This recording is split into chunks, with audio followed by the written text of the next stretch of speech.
Hey there, I'm going to talk about creeping up the neck in the major and minor. That might have sounded weird.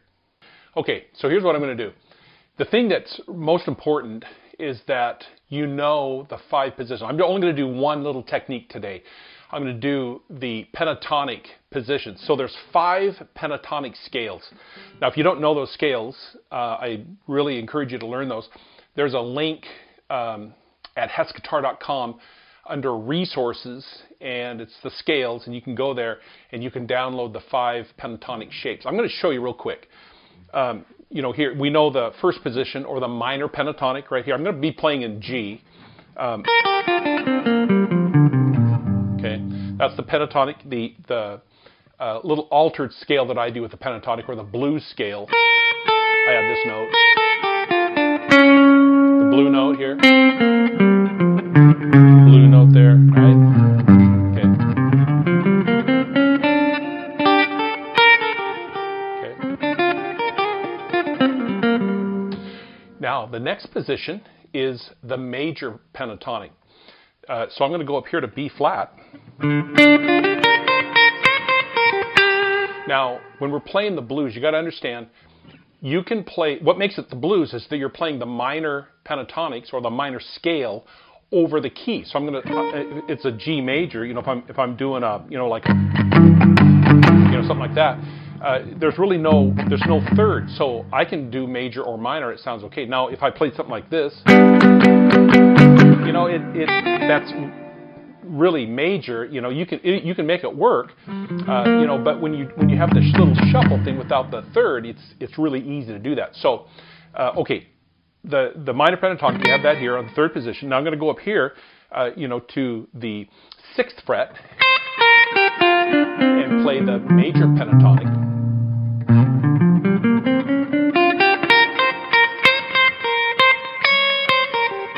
Okay. Now with that scale, you can do a little transition here. This is what I call the box and slide. So like.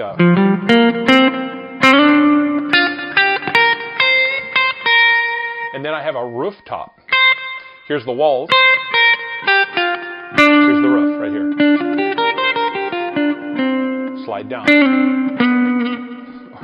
Slide down to the right note.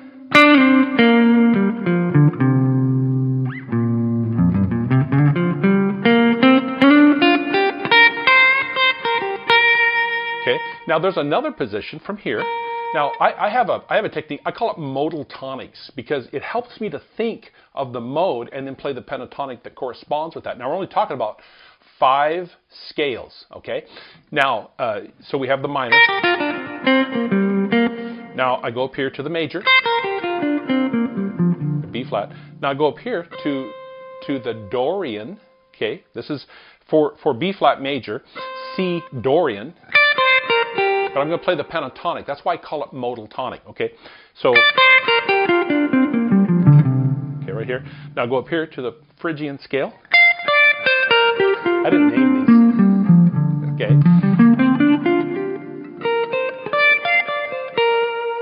Now up here to the Mixolydian.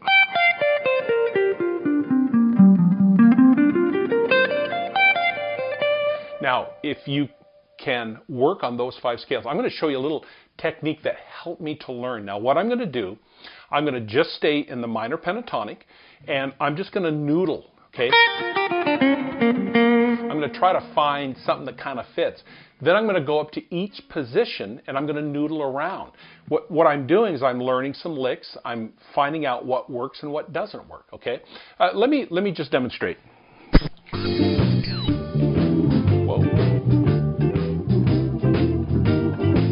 Minor pentatonic.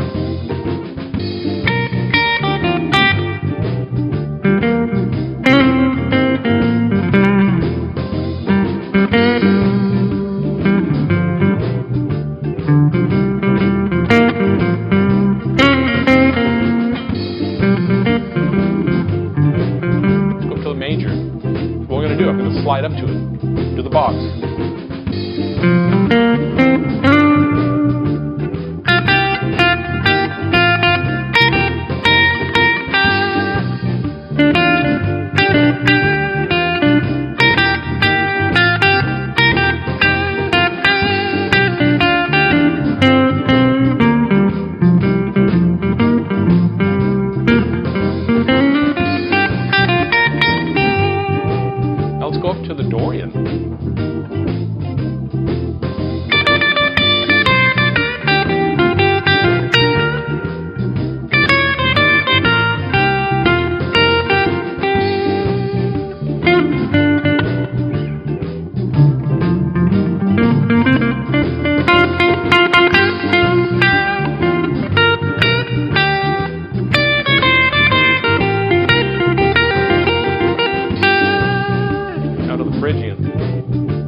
Now the mixolydian.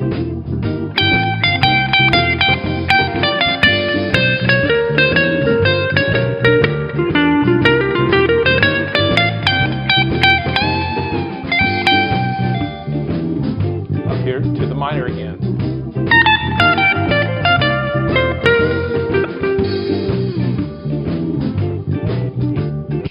Okay, so what did I do is I just noodled with each position, and I found something that I could slide up to. Okay, let me show you one more thing. Now we did the minor. Okay, let's start with G major. Okay, let's do it in the major. So it's same shapes, just like I did up here at B flat major is the G minor. So I'm just going to start with G major, and I'm going to do the same thing. So I'm going to go up here, do the major, then I'm going to go up here to the Dorian, to the Phrygian, okay, then up here to the Mixolydian, and then now to the minor.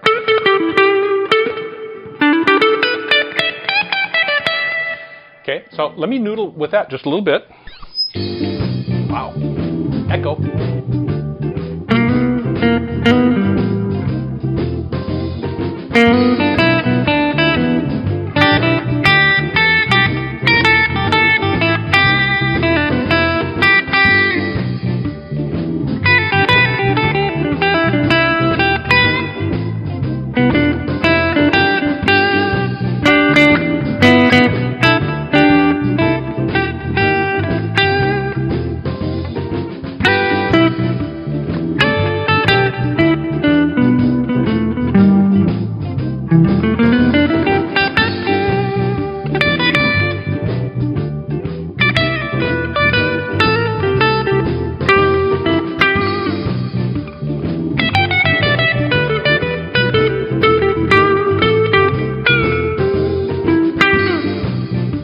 Mix them.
Okay, so just noodling around, and I kind of did the same thing. So again, all I did is I played all 5 positions. I did it in the minor, and then I noodled around in the major position, okay? And then I kind of swapped back and forth, and just whatever kind of came to mind. You know, not a solo I'm going to record an album with or anything, but kind of give you some ideas of where you can go. You have to make sure that you know where you're going. If you're going to move up the neck, you have to know where you're headed. And so by doing that little noodle over this, now this progression that I did, and I can give you the backing track as well, this progression, all it is, it's 2 measures of G and then 2 measures of C. That's all. G and then C. G and then C. Now if you did a blues and you went up to the 5 to the D, I mean, that's only there for like 1 measure, then you do a turnaround. You can make this applicable. It's really important that you understand that when you hear the backing track, you know, and then you hear me play, you can't necessarily just take exactly what I played over any backing track. You got to make sure that it's, you know, in the right key and, you know, in the right tempo and the right feel. But as you start noodling around with each of these positions, you'll start to see how they'll fit, and then you'll start kind of coming up with your own licks. All right. Hey, I hope this is helpful. Message me, comment. I'm going to put this on YouTube as well, but you know, hopefully you found this on Facebook. You have any questions, let me know. sign up on my website, Blues and G Solo, I think is what it is. If you just sign up for that, you'll get on my mailing list, and then I'll shoot out various things if they're helpful to you. Okay. Hey, until next time, happy practice.